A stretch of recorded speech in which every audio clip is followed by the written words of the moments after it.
Pansin ko lately, hindi masyado matunog si Realme. Naglalabas sila mga Realme 13, lalo na yung bago nila, si Realme C75. MediaTek Helio G92 para sa 9,000 pesos. For me, masyado siyang overpriced. Kahit underwater photography camera pa siya. Buti na lang meron mga China ROM ng Realme. I'm a fan ng Realme kasi ang gaganda ng mga GT series nila. And today, I get to review itong Neo 7 ni Realme. Powered by the MediaTek Dimensity 9300 Plus, which is a flagship chip by the way. Meron siyang massive na 7,000 mAh battery, which is ito yung pinagmamalaki nila, and ay 80 watts na fast charging brick. Worth it kaya ang pera nyo dito? Pag-usapan natin.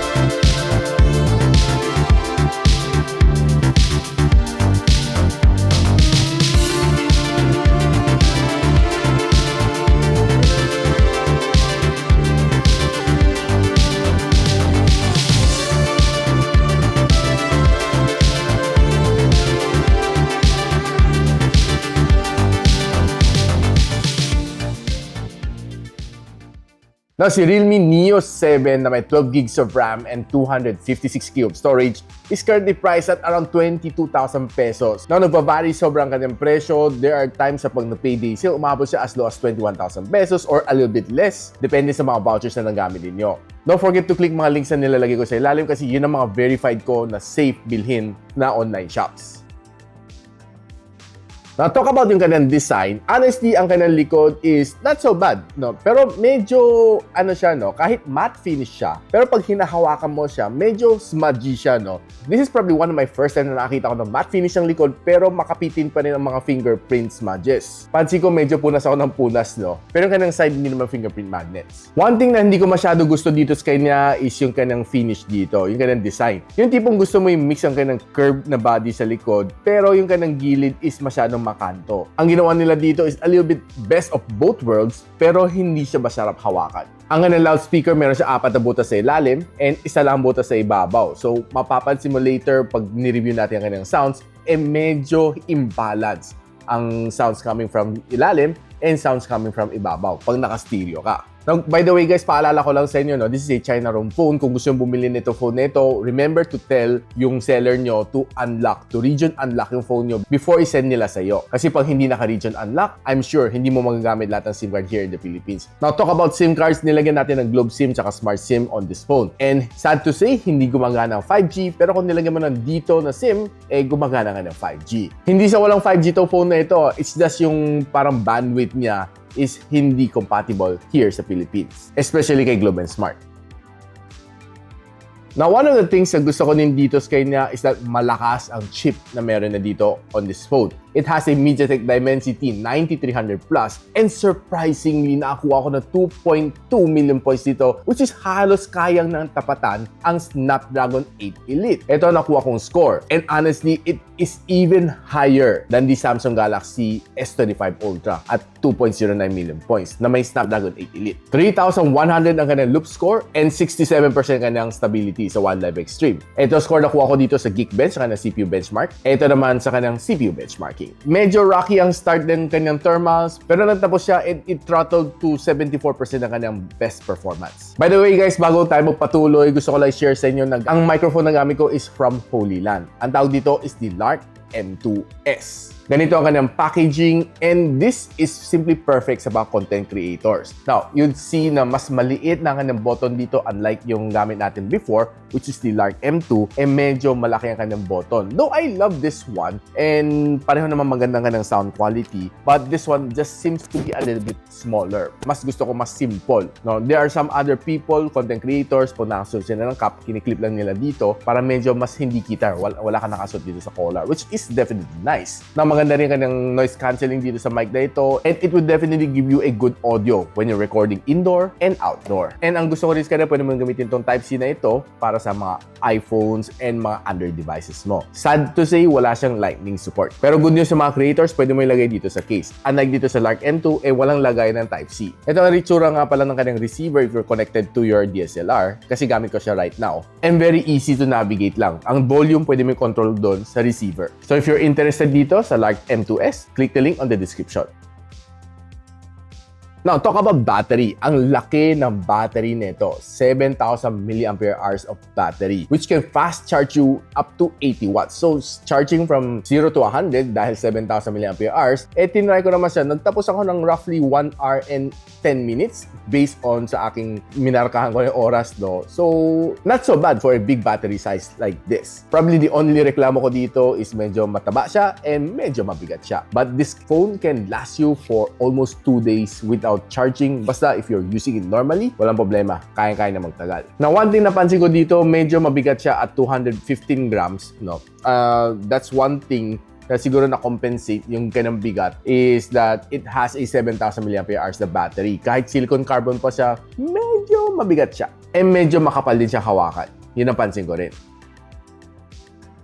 Napag-usapan natin kanyang display. This one has a 6.78-inch na LTPO AMOLED display na may 120Hz of screen refresh rate and meron siyang 6,000 nits na maximum brightness. This one is being protected by the Crystal Armor Glass and 90% ng kanyang screen-to-body ratio na may HDR image support. Kung browsing on social media lang pag-uusapan dito, I can assure you na pag-browse mo dito sa Facebook, sa TikTok, and on any other na social media sites, and talagang ma-enjoy mo pag-swipe dito dahil very smooth naman ang transition niya. And one thing na gusto ko din dito sa kanya is maganda ang kanyang display panel. Sharp na sharp ang mga photos na makikita mo dito. And if you're watching video naman sa YouTube, expect punchy colors makikita mo dito, be it watching animes or any other shows na gusto mo mapanood dito, definitely mag-e-enjoy ka. Now, sinabi ko sa inyo kanina na medyo imbalance sa kanyang sound. This one, 4 na butas sa ilalim and iisa lang dito sa ibabaw. Try lang natin kung gaano kalakas ka mga kanyang sounds.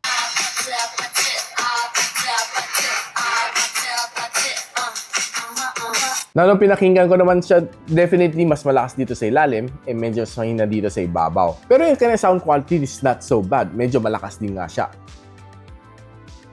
Maglaro tayo ng 3 games dito, Call of Duty Mobile, si Genshin Impact, and si Farlight 84. Pagdating kay Call of Duty Mobile, expect to give you a really nice graphical experience dito sa kanya. Well, hindi naman sobrang graphical intense si Call of Duty Mobile, kaya expect mo na magandang kanyang performance dito. I was able to play several VR matches dito sa kanya, and nag-enjoy naman ako. One thing na napansin ko sa kanya dito is yung imbalance niya, no, ng sound. Parang medyo mas mahina if I'm playing itong game na ito using the loudspeaker. Parang medyo mas mahina ang mga footstep na narinig ko coming from the left side, no, compared sa right side. Mas malakas yung right side kasi 4 ang butas sa right side. But nevertheless, ang kanyang touch response is good, and pinakamainit na na-achieve niya after 30 minutes of gameplay is just 39 degrees Celsius. Now, pagdating naman sa Genshin Impact, I was able to get a good game feel dito sa Genshin Impact. And sinagad-sagad naman natin kanyang graphical settings, and I was able to get a good feel sa game. Nag-try naman tayo maglaban and nagka-clash on a certain point. Wala naman na-feel masyado na frame drop dito kaya. Medyo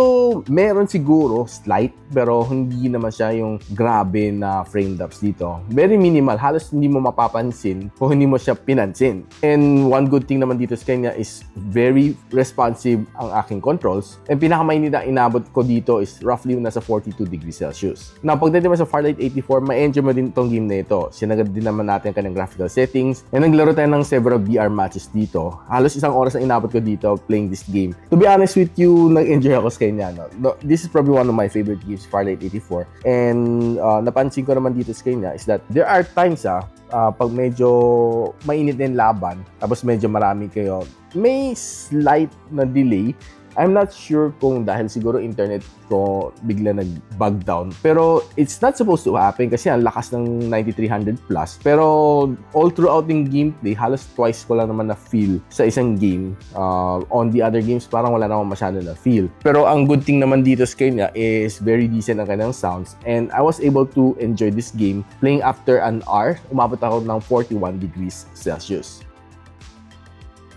Napag-usapan natin ang kanyang camera dito. This one has a 50MP na main camera sensor with OIS, 8MP na ultra-wide lens, and this one can shoot you up to 4K and 60. And ang kanyang front-facing camera 16MP which can shoot you up to 1080p and 60 FPS. So right now, simulan natin some outdoor shot natin dito sa Realme Neo 7. And taking a look at some of this outdoor shot na nakuha natin sa mga flowers na ito, looks okay pero hindi lang siya ganun ka-sharp. Pansin ko din dito sa kanya, hindi ganun ka-saturated ng color, katamtaman lang. And yeah, it's not so bad yung kanyang color. If you're trying to pan around naman sa mga vicinity, you'll be able to get some really nice snap dito and sharp din ang mga photos na makikita mo dito sa Realme Neo 7. And pag tinignan mo naman tong shot na ito, may makita ka mga details dito sa building na ito. Pero pag tinignan mo naman sa cloud, parang wala masyadong detail. Maybe it's just gloomy lang talaga. Now, on this shot, to take back ko yung sinabi ko no, na wala masyadong details sa cloud. This is a ultra-wide shot and kita mo yung mga details dito sa cloud. And this one is a normal shot and this is a 2x zoom shot. One thing to like dito sa kanya is halos same lang ang color ng kanyang ultra-wide shot and ng kanyang normal shot. And taking a quick snap dito sa figure na ito, and it looks nice pag zoom mo, medyo hindi na ganun ka-detail, medyo soft na siya. Now, if you're going indoor, taking some food shot, ma-enjoy mo tong kanyang camera kasi was able to get me some really nice shot. Makita mo pag zoomin mo dito sa Korean fried chicken na ito, okay. Makita mo pati mga mantika niya, kitang-kita pa rin. Pati itong mga samgyup na ito, you'll see some really nice details din sa kanya. And taking some other food shot na makita mo, well, honestly, I love the details dito sa kanya. Pero hindi lang siya masyado pop out as food, no? Pero not so bad naman siya after all. And if you're trying to focus on some lamp like this one, mukhang okay naman siya. This is another shot na medyo gusto ko. Medyo cozy tingnan. Kung kumukuha ka ng mga ground shot, pag zoom in mo, okay, kita mo pa rin mga beads, pero hindi na siya ganun ka-sharp. Pati dito, honestly, maganda namang shot na ito. And taking some flower decoration shot like this one, mukhang maganda siya. And pag tinignan mo to sa mga ilaw na butterfly, and looks nice lalo na kung HDR naka-on, ang ganda ng tingnan. Now, taking some simple wine shot like this one, mukhang stand out naman ang mga photos na nakuha ko. Now, tingnan naman natin some selfie shot. Pag tinignan mo naman itong photo na ito, makita mo na smooth na aking mukha, wala na mga blemishes, and looks sharp naman, no? Kita mo mga details sa aking eyebrow, and pag zoom in mo na husto, medyo nawawala na kanyang details. Honestly, it's not so bad pag hindi mo i-zoom, pero pag zoom mo, makita mo yung kanyang imperfection ng kanyang mga photos. Pati ito, mukhang okay pag hindi mo i-zoom, pero pag zoom mo, makita mo yung kanyang pagka-soft. But there are times na makakuha siya ng nice decent shot like this one on outdoors. Pero pagdating naman sa indoor, there are sometimes, no, pag magandang lighting, you'll be able to get some good snaps. Pero pag medyo poor ng lighting, makita mo sobrang soft ng iyong mukha. If you're using kind of front-facing camera to take a vlog, well, okay naman siya, no? Not so bad, pero a little bit shaky. Pansin ko parang medyo nafo-focus siya ng konti. So, medyo nakakahilo siyang panoorin. And if you're using the rear camera naman to take a vlog, I would say na stable siya and looks quite good naman ang ganang resolution. Pwede mo naman itong gamitin pang vlogging. Now, ito si Realme GT Neo 7, almost perfect na siya. Except that, one thing na hindi ko masyado natripan dito is that hindi mo magagamit si Globe and Smart dito. You cannot maximize yung kind of 5G capability na in-offer ng dalawang network na yun. But if you're using Dito SIM, walang problema, kayang-kayang 5G dito. Plus, another thing na medyo hindi ako masyadong natuwa dito sa kanya is yung kanyang bigat. I feel it's quite heavy na for a phone like this one. Though yes, malaki ang kanyang battery, but I'm not sure kung bakit ganun kabigat. I was expecting na dahil silicone carbon siya, mas magaan siya, pero at 215 grams, medyo heavy siyang bitbitin and medyo chunky din siya. And yung third is, hindi ako masyado happy sa kanyang front-facing camera, pero hindi ko siya masisi dahil this phone is a game-centric phone. This is definitely built para sa mga gamers. Pero one thing that I'm sure na ma-enjoy mo dito is yung gaming experience dito sa Realme Neo 7. Kaya guys, ano tingin niyo? Are you willing to buy the Realme Neo 7 as your next daily driver? Let me know in the comments. And kung gusto niyo bumili ng phone na ito, I'll link everything on the description box below. Verified links ko lang ilalagay ko doon. So kung natuwa kayo dito sa video na ito, don't forget to share it to your friends, and a quick sub sa aking channel is definitely awesome. I'll see you on my next video. And so, ako para si Richmond, and you're watching Gadget Sidekick. Like and subscribe to my channel. Don't forget to hit that notification bell. For one of my latest uploads, click the dito, and for one of my popular uploads, click here.